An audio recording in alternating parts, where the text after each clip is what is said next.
plaisir sur les jingles. Alors, bonjour à tous. Aujourd'hui, Geekmap.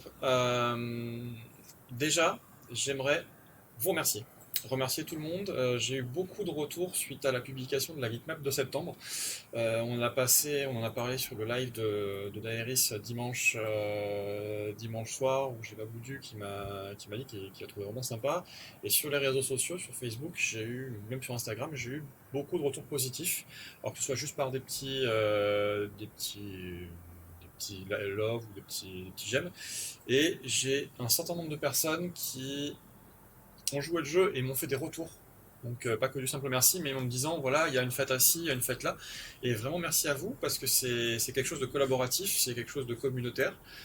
Moi je fais avec les informations que j'ai, mais c'est vrai que toutes les informations qui me remontent, c'est utile et ça me permettra d'avoir vraiment la carte la plus complète possible. Sachant que comme c'est une Google Map, elle est évolutive, vous me donnez une info, je la rajoute, vous me donnez une info comme quoi il y a un événement qui est annulé, je le supprime. C'est vraiment communautaire, donc j'aimerais vraiment beaucoup vous remercier de l'accueil que vous avez fait à cette carte. J'ai fait celle du mois d'octobre. Comme vous voyez, on reste sur une majorité de points verts, donc qui sont les salons du livre. C'est ça qui se développe le plus. C'est vrai que tout ce qui est convention, salon du manga, ça reste encore très compliqué. Ça reste encore très compliqué, on en parlait tout à l'heure avec l'évolution sanitaire, on ne sait pas trop où on va, les événements peuvent être blacklistés, euh, non, peuvent être annulés, ou voilà, donc c'est vraiment très complexe de vous dire, voilà, renseignez-vous bien, cette carte, je la mets à jour, mais j'ai pas toutes les infos, donc renseignez-vous bien avant de vous déplacer, il ne faudrait pas que vous vous déplaciez pour rien, j'aimerais pas du tout que vous vous déplaciez pour rien. Par contre, j'avais déjà découvert certaines choses avant, j'avais pas voulu les mettre dessus. J'ai changé d'avis, c'est-à-dire que il y a une nouvelle, euh, une nouvelle catégorie qui est apparue tout en bas. Si on descend, vas-y, Black, est-ce que tu peux descendre tout en bas? Voilà, vous voyez les événements virtuels. Donc pour éviter que vous les confondiez avec les autres, je les ai mis en pleine mer Celtique. Voilà, je trouvais ça sympa de les mettre en mer Celtique. Donc j'aimerais remercier la communauté de Virtua Livre qui m'a fait connaître ce type d'événement. J'ai découvert cette communauté à peu près en avril, mais aujourd'hui je ne vais pas vous parler de cette communauté de Virtua Livre, je leur réserve d'autres traitements un peu plus tard. Vous voyez mon petit côté sadique. Aujourd'hui, je vais vous parler d'un autre événement virtuel qui s'appelle le Virtual Book Fair, qui va avoir lieu du 18 au 20 septembre. C'est donc un salon du livre virtuel. Qu'est-ce qu'il nous raconte un salon du livre virtuel? Il y a plein de gens qui ont essayé un petit peu de compenser les difficultés qu'on avait avec les événements collectifs et les conventions, et qui se sont organisés avec un logiciel qui s'appelle Discord, pour organiser des, euh, des événements sur cette plateforme. Donc, je vais tout de suite dédiaboliser le côté ouais c'est des geeks machin. Oui effectivement c'est peut-être des geeks qui ont commencé à créer ça parce que Discord c'est quand même un outil qui était plutôt utilisé par les gamers. C'est l'interface de Discord que Black vous affiche maintenant. Et pourquoi les gens utilisent cette plateforme? C'est car cette plateforme permet à la fois d'avoir des chats écrits, des chats de discussion vocale. Vous pouvez faire de la vidéo, vous pouvez y mettre des photos. Donc c'est très très pratique quand vous voulez faire des conventions parce que, et là j'ai avec l'autorisation des organisateurs de Virtual Book Fair, donc NATS Edition, j'ai eu l'autorisation d'utiliser le visuel de une partie du visuel de leur salon qui va avoir lieu la semaine prochaine. Donc vous voyez tous les onglets, en fait c'est différents salons. Vous pouvez vous balader au gré de vos envies, de vos besoins, pour avoir différentes informations, et chaque auteur présent, ou chaque maison d'édition présente sur ce salon aura un espace dédié où vous pourrez être, vous, à un moment donné, en tête à tête avec lui, discuter tranquillement avec lui, ou avec elle. Une partie pour présenter ses ouvrages, une partie écrite en fait, où elle présente ses ouvrages avec photo à l'appui, résumé du texte, les endroits où se les procurer, et une partie également où vous pouvez discuter. Donc là après, j'imagine que chaque personne aura le choix de mettre sa caméra ou pas, puis être en vocal, mais c'est vraiment un outil très pratique. Nats Edition a fait les choses très bien, on vous mettra le lien un peu plus tard vers leur site. Ils ont fait un tutoriel qui est juste génial. pour vous permettre, si vous n'êtes pas familiarisé avec ce type d'outil, de le télécharger et de comprendre comment ça fonctionne. Parce que c'est vrai que moi qui suis carrément qui en informatique, vous me mettez devant un logiciel que je ne connais pas, voilà, ça va vite me saouler, je vais vite abandonner le projet. Or là non, ils ont vraiment fait les choses bien, vous avez un tutoriel qui est vraiment bien fait, qui vous permet de rejoindre le truc et de comprendre comment fonctionne l'outil. Donc ce qui est vraiment sympa. Maintenant vous allez me dire, ouais ok, un truc virtuel c'est bien, c'est un truc encore, bon il va y avoir deux, trois personnes qui vont être là, voilà. Non, là aussi, Nats Edition a fait les choses bien en organisant. Moi, j'ai regardé un petit peu la fiche de présentation des personnes qui vont être voilà, qui vont être là lors de cet événement. Au fur et à mesure, les auteurs qui sont un peu comme moi en mal d'événements, on découvre cette possibilité. Et voilà, on va nous-mêmes contacter ces gens pour savoir un petit peu si on peut être chez eux. Donc vous avez, par exemple, Nats Edition ne sera pas la seule maison d'édition présente. Hein. Vous aurez notamment Sudaren Édition, l'Entre-Rêve Édition, Des mots qui trottent. Toutes ces personnes, vous pouvez les retrouver sur leur site internet ou en allant sur leur Discord, vous avez toute la liste des intervenants.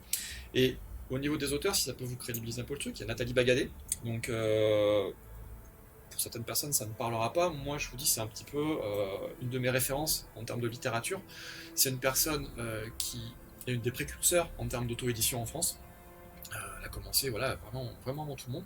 Elle s'auto-édite au niveau des sagas fantasy et c'est vraiment génial. Ouais, même pour les vieilles personnes, Thomas. Ouais, ouais. Tu parlais de développement personnel tout à l'heure, Nassila. Maintenant, elle a aussi une orientation vers du développement personnel. Parce qu'en fait, c'est vrai, quand on est artiste, que ce soit dans le monde de la chanson, dans le monde de l'écriture ou dans n'importe quel autre domaine, ça peut être très difficile de gérer le rapport aux autres. Même nous, voilà, des fois, on fait des émissions, on fait des trucs, et des fois, il y a des retours qui sont pas toujours sympas. Et c'est vrai que avoir des billes comme ça sur de la confiance en soi, sur comment apprendre les choses, c'est important. Donc c'est pas, voilà, vous avez des auteurs qui ont quand même des références dans leur domaine, qui viennent sur ces salons virtuels. Donc vraiment, n'hésitez pas, il y a des conférences vraiment super sympas. Comment emmener les jeunes à lire. C'est là je pense que je vais y aller parce que c'est quelque chose qui m'intéresse vraiment beaucoup. On parle vraiment des soucis de lecture chez les jeunes et c'est vrai que c'est quelque chose de très intéressant. Il y a Christopher Evrard, un jour je rencontrerai, que je vous présenterai, qui va faire une conférence sur la magie dans les œuvres de l'imaginaire. Il y en aura une autre sur comment construire un univers à 4 mains. On écrit à deux, voilà, pour ceux qui se posent la question. Des ateliers d'écriture, voilà, c'est vraiment des salons très complets. C'est des salons gratuits, vous avez juste à télécharger le logiciel. Je vous conseille de le télécharger plutôt que d'y aller sur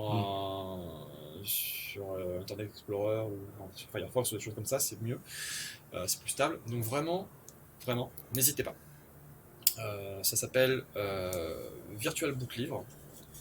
Virtual Book Fair, excusez-moi. Virtual Book Fair, c'est du 18 au 20 septembre. Vous pouvez chercher sur Facebook. J'avais un ou deux visuels, je sais pas si tu as eu le temps de les passer. Black, je suis désolé, je suis pris dans mes paroles. Est-ce que c'est ça? Non, c'est pas celui-là. Non, c'est voilà, c'est celui-ci.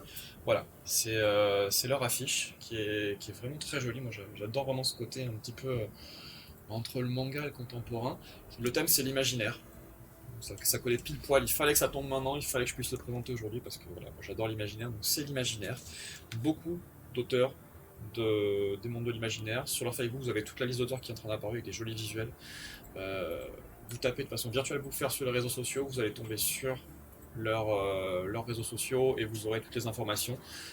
N'hésitez pas à les contacter, moi je les ai contactés ce matin pour avoir des informations parce que je les ai découverts ce week-end par l'intermédiaire de Virtual Livre. Et ils sont très réactifs et vraiment très sympathiques. N'hésitez pas et allez-y. Ensuite je vais vous parler d'un autre événement qui se passe maintenant. Attends, apparemment on n'a pas montré le bon, apparemment. Ah, pas le bon. Oui.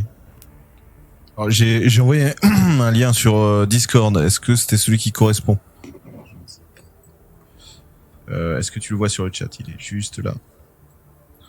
C'est le lien qui était sur la Geekmap. Après, on a un lien Discord GG Mac 3Y sur la fiche. Est-ce que c'est celui-là? Attends, je vous remontre. On va pas dire que Black Devil il monte n'importe quoi. Non, mais je pense que je me suis planté dans C'est pas ce Discord-là? Je pense que je l'ai fait en speed et j'ai peut-être inversé. Je remettrai à jour la Geekmap avant de l'éditer. Donc de toute façon, voilà, je remettrai les liens D'accord. et je ferai des présentations différentes pour chacun des deux salons qui se ressemblent un petit peu. En termes de nom, on a Virtual Book Fair et Virtual Livre. Pour que tout soit bien carré, vous inquiétez pas. Ou peut-être qu'il y a, si quelqu'un dans le chat a le lien, s'il peut le mettre aussi dans le chat. Voilà, je pense que Nemilia, qui est donc la personne qui m'a permis de faire le lien entre les deux plateformes, doit avoir toutes ces informations. J'en suis quasiment certain. Ensuite, j'aimerais vous parler de deux challenges. Des challenges autono. Il y a deux chroniqueuses qui ont lancé sur le mois de... pour fin septembre, début octobre, pour en gros passer la saison automnale des challenges de lecture. Ouais, je sais, des challenges de lecture, désolé. Alors, c'est pas des challenges où vous êtes en concurrence les uns avec les autres, mais vous êtes plutôt en concurrence avec vous-même, au final. C'est des trucs un petit peu... bon, qui tournent... ouais, un petit peu... Bon, moi, j'aime bien dire qu'ils sont un petit peu décalés. Chacune a sa manière de présenter les choses. Vous choisissez, en fait, des thèmes, plus ou moins... parlants, c'est-à-dire qu'il y en a une qui est partie vraiment... voilà, qui s'appelle... Il y en a une, c'est le... Pumpkin Autumn Challenge. Elle m'a fait délirer. Elle est partie vraiment dans des délires en mettant des noms abracabrontesques. Elle est très, voilà, elle est un peu comme moi, un peu perchée. Et c'est vraiment, elle est partie dans des menus où elle vous met des thèmes un petit peu décalés avec des jeux de mots qu'elle a essayé de mettre en place pour vous donner des références par rapport à la littérature. Et ne vous inquiétez pas, en dessous, j'ai envie de dire qu'il y a des traductions, c'est-à-dire qu'elle a mis quand même des grands thèmes en dessous avec des grandes lettres. Et donc l'objectif, c'est de lire un certain nombre de livres et de compléter des menus. Donc par exemple, vous devez lire, je sais pas, un bouquin de fantasy, un bouquin avec des zombies, un bouquin machin. Donc c'est vous qui choisissez ce que vous voulez lire, combien vous voulez lire de bouquins dans cette période, donc qui va en général de fin septembre à début décembre. Vous avez quand même un certain temps. Et il y a plein de groupes de discussion en fait pour échanger sur les lectures. Et c'est ça qui est intéressant, c'est ça, on en revient toujours aux communautés, c'est des trucs communautaires. Et c'est pareil, l'autre challenge, c'est le Cocooning Autumn Challenge. Donc c'est le même principe, en fait, c'est différents menus. Donc là, vous fixez un certain nombre de livres à lire sur la période. Je crois que le minimum c'est 6 sur 2 mois et demi. Et c'est pareil, vous avez ensuite des thèmes. Vous avez 6 menus différents, donc ça s'appelle ça des menus. Donc un qui va, voilà, avec toujours à chaque fois des lectures très différentes. Donc les deux n'ont pas tout à fait la même philosophie en termes de présentation de menus. Sachant qu'elles s'en cachent pas, il y en a une qui est plutôt vraiment orientée sur les mondes de l'imaginaire, l'autre qui adore la romance, mais qui est très open, donc il a mis des trucs vraiment très, très variés. Donc par exemple, vous avez du théâtre, vous avez de la lecture LGBT, enfin voilà, il y a vraiment des choses vraiment différentes. Et leur objectif, c'est de passer en gros cette période automnale, qui est une période de transition entre l'été, où il fait bien chaud, voilà, et l'hiver, où c'est Noël, festif, les fêtes, voilà. Passer cette période un petit peu de transition, où il fait pas très beau, mais on a envie d'être chez soi, et donc le passer de façon agréable, en se mettant derrière des bouquins, voilà, et en découvrant de nouveaux univers. C'est peut-être le moyen pour chacun de découvrir de nouvelles choses. Voilà. Ok. Eh bien, merci Seb. Ça a le mérite d'être très clair. J'espère, je me perds toujours un peu dans mes explications.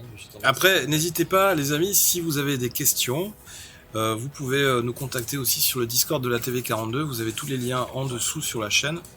Vous pouvez contacter Seb. C'est Seb. Voilà, c'est Seb. Moi j'ai mis Seb pour que ce soit facile. Voilà. Il y a tous les streamers, il y a 12 geeks. Celui que tu avais montré tout à l'heure, je crois. Donc si les gens veulent avoir des petites idées, des visuels, je pense que je les mettrai sur le Discord dans la partie festival. Oui. Comme ça, au moins, il y aura vraiment, vous aurez les visuels avec tous les liens qui seront répertoriés. Voilà, ça c'était le visuel pour le Pumpkin Autumn Challenge. Donc vraiment, qui tourne plus autour de sorcières, où vous avez 3 menus. Celui du dessus, c'est vraiment l'explication générale, 3 menus.